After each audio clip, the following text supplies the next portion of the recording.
Evo, spomenuli smo i u prilogu takozvane miješane brakove. Jesu li oni i u kojoj mjeri su oni utjecali na porast broja Jugoslavena? Ima li te veze između ta dva termina, evo kako da i nazovemo? Činjenica da je u velikim gradovima gdje je bilo takozvanih miješanih brakova veći postotak Jugoslavena od sredina u kojima to jednostavno je, mi smo istakli u prilogu primjer zapadne Hercegovine gdje je evidentno da gotovo i nema u sferi greške broj Jugoslavena u odnosu na gradove gdje je to bilo čak i do 30-40% možda u nekim. Pa mi smo pokušali obratiti temu mješovitih brakova na jednoj od naših ovih sesija okruglih stolova gdje smo došli do zaključka da mješoviti brakovi u stvari, evo kod nas imate činjenicu, u Sarajevu je to, ima par slučajeva, jel? Ako se Bošnjak, musliman, koji je došao iz arapskih zemalja, koji je tu dobio državljanstvo i sad je zvanično Bošnjak musliman, oženi lokalnom djevojkom, Bošnjakinjom, je li to mješoviti brak?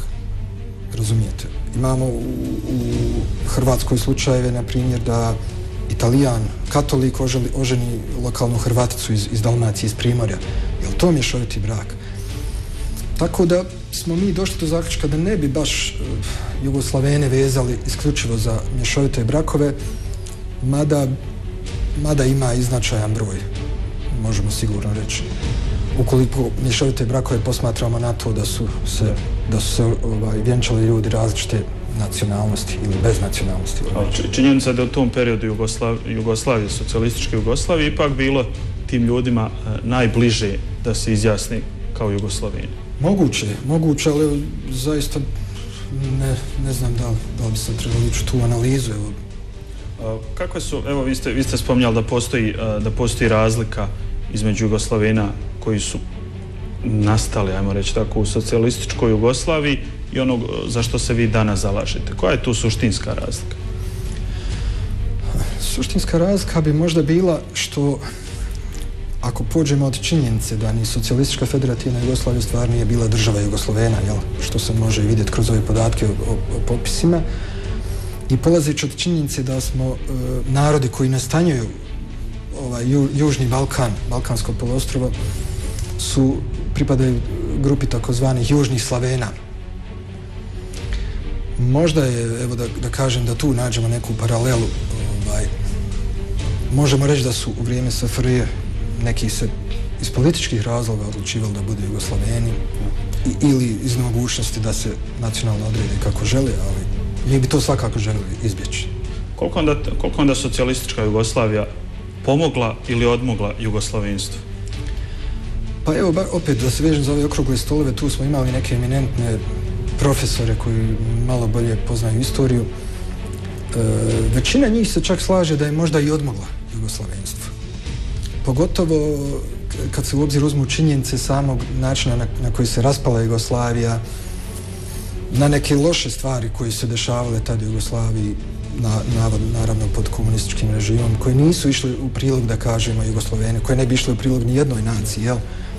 Tako da, možda možemo reći da stojimo na stanovištu da nije ona baš puno pomogla afirmaciji jugoslavenstva.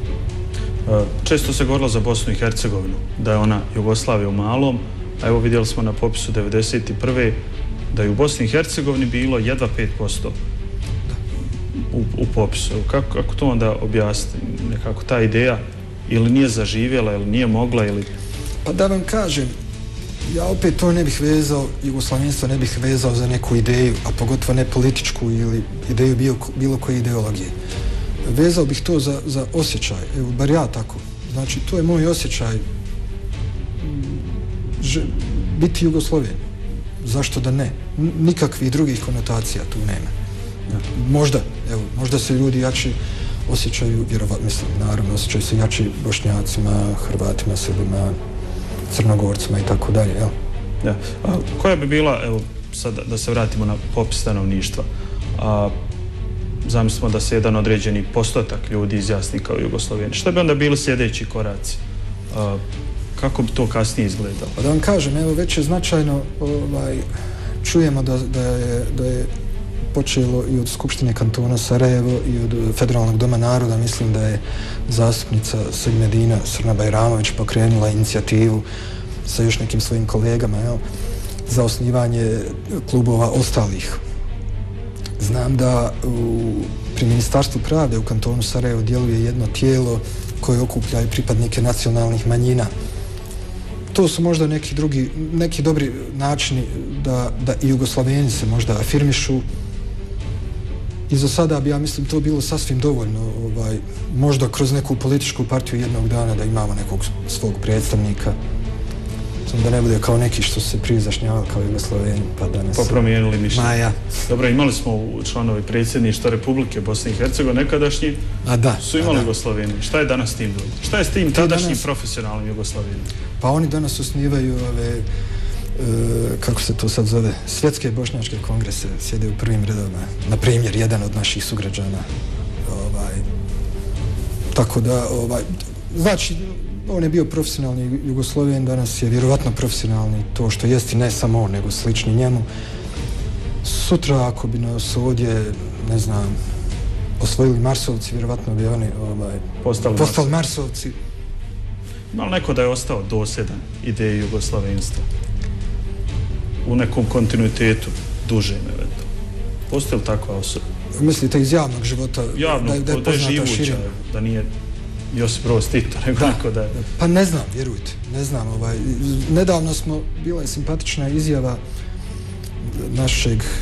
našeg velikog kantautora Đorđa Balaševića na nekom intervju u Crnoj Gori, kad su ga ovi pitali, za vas kažu da ste najveći srpski pjesnik. A on je rekao, ne, ja nisam srpski pjesnik, ja sam jugoslavenski pjesnik. Evo, možda neko od takvih, ali...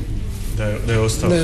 Mislim, pazite, nama stvarno to nije ni bitno. Bilo bi bitno da ljudima kažemo, ako stvarno se osjećate tako, ako želite, budite to što jeste, bit ćete ostali, za sad nemate političkih prava, nije ni bitno. Ima profesionalnih zastupnika. Evo, gledajući u nekoj perspektivi, recimo da će se ta cijela ideja razvijati, uvjetno rečeno, u svim bivšim republikama.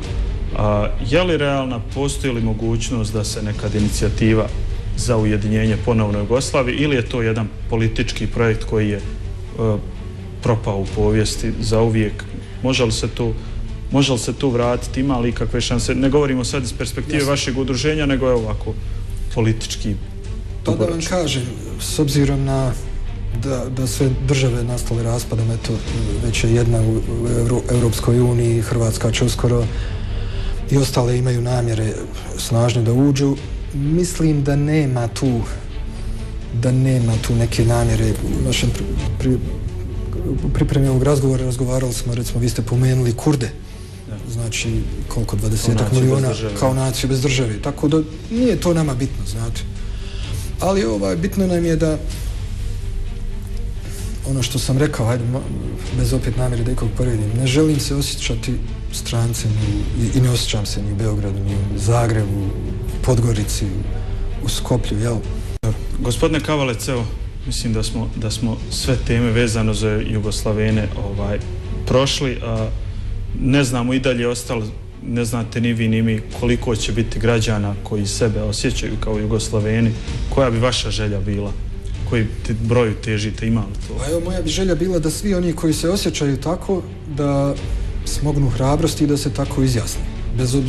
Bez obzira što im to neće donijeti nikakva, pogotovo ne političku korist. Pa nek bude 50-50, super.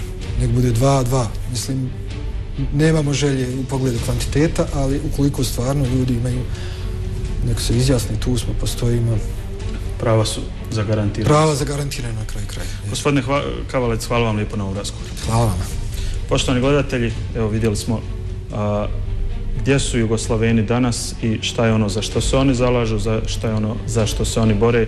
O Jugoslavenima, ali i o Bosancima, Bošnjacima, Hrvatima, Srbima. Biće govora i u narednim redakcijama sve do popisa stanovništva.